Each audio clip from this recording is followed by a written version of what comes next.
Здравейте, приятели на автомобилите! Преди малко повече от 2 години, когато първи електромобил на Dacia кръстен Spring излезе на пазара, ви запознах подробно с него. Към онзи момент, а и сега, това остава най-евтината пълноценна кола на ток в България, способна да превози 4 души и багаж. Повод отново да обърна внимание на Dacia Spring е пускането на специалната версия Extreme и лансирането с нея на нов по-мощен електромотор. Имах възможността лично да се убедя в качествата на колата, при това през зимата е един от най-предизвикателните сезони за електромобилите. Dacia Spring е дълга 3 метра и 73 см, широка 1,62 м, висока 1,51 м, има междуоси от 2 метра и 42 см. Просветът е 15 см, което за българските градове си е плюс. Предвид тези размери, а и пробегът от под 200 км, е ясно, че това е кола, създадена основно за градска и крайградска употреба. Отвън версията Extreme се отличава по медно-кафявите елементи върху покривните релси, страничните огледала и джантите. Освен това, в този цвят са Dacia логото на вратата на багажника и две лайсни под фаровете. Имаме и декоративни елементи с топографски дизайн върху предните врати и в долната част на вратите между калниците. С изпълнението Extreme, Dacia Spring започва да се предлага и с електромотор с мощност 65 конски сили и 113 Нм. Старият е с 45 кони и 125 Нм, като той остава в гамата за базовите изпълнения. В салона това изпълнение се отличава пак с елементи в медно-кафяв цвят.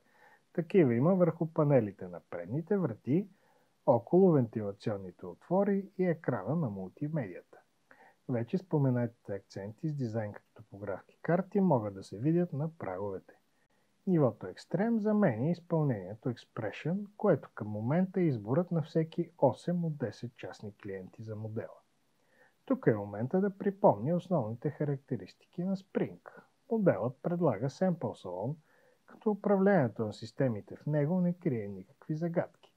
Въпреки използването на твърди пластмаси, интериорът изглежда добре.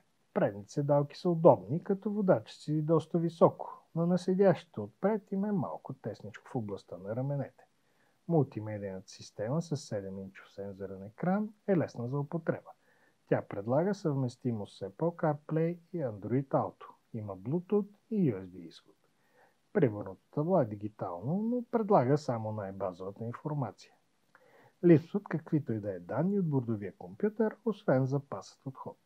Управлението на скоростната кутия става с въртящ се селектор с 3 позиции – неутрална, задна скорост и движение напред.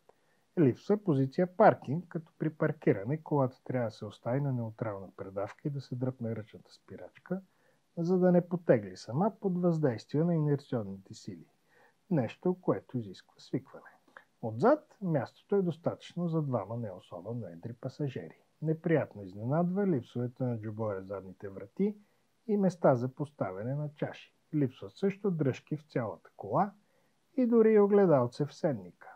Имаме обаче джобове на гърба на предни седалки. Багажника предлага минимален обем от 300 литра, глизотии като за качалки, ниши, изходи за ток нямаме.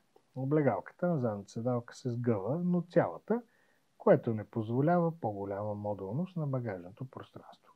Максималният багажен обем е 600 литра. С електромотора 65 коня Spring става доста по-пъргава, като спринтът до 100 км в час отнема 13,7 секунди или с 5,4 секунди по-малко от версията с 45 коня.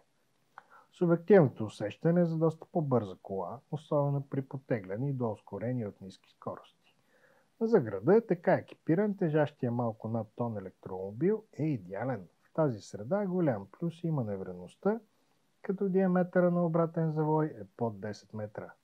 Воланът е много лек, синтетичен и не дава никаква обратна връзка, но в града това не е фатално. Много по-важен е добрия обзор, който е факт заради високата позиция на седене и щедрото остъкляване. Цел постигане на ниска цена, изборът от асистиращи системи също е доста орязан. По-съвременните колата разполага само с активен спирачен асистент, предупреждава за опасност от блъсък и задейства спирачките, ако водачът не агира. Фаровете са доста слаби, като дори дългите светят сравнително близко. Тестът беше през декември при температура на въздуха нощем около -5 и през деня около нулата. Колата изминава около 130 км. Обещанията на производителя са за до 220 км, но определено не и през зимата. При вземането на тестовата кола тя показваше пробег от 133 км. При двете нощувания навън губеше ток за около 2 км, което не е фатално. В крайна сметка навъртях 77 км, основно градско, и върнах Sprint Extreme с запас от 50 км. Накратко, спокойно може да се доверите на предсказанията на бордовия компютър.